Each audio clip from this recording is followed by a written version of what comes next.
ভাবলাম ঠেকুয়া বানাচ্ছি, তোমার সাথে একটু শেয়ার করি।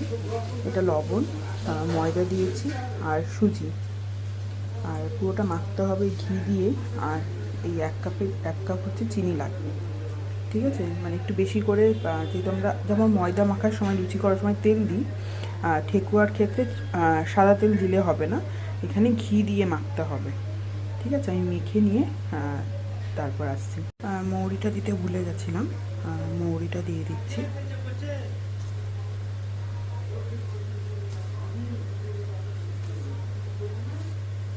আর এখানে অল্প করে হচ্ছে কিশমিশ আর কাজু একদম ছোটো ছোটো করে কেটে রেখেছি, এটাও দিয়ে দেবো এর মধ্যে। সমস্ত কিছু দিয়ে মেখে 10-15 মিনিট রেখে দিতে হবে।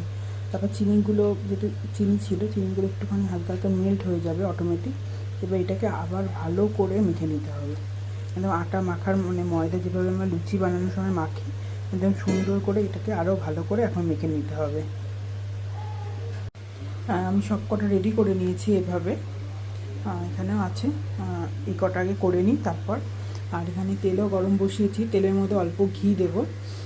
তেলটা যেন খুব আগুনের মতন গরম না হয়েছে, হালকা গরম হয় সেইভাবেই দিতে হবে। আর জোরে করা যাবে না, গ্যাসটা একদম লো ফ্লেমে থাকবে, আর আস্তে আস্তে স্লো কুক করতে হবে, ঠিক আছে?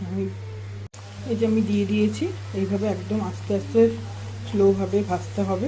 গ্যাস বেশি জোরে দিলে তাহলে ওপরটা লাল হয়ে যাবে, ভেতরটা কাঁচা থেকে যাবে। ভাজা হয়ে গেছে, ঠিক এরকম করে ভেজে নিয়েছি। এবার এটাকে তুলে নেব।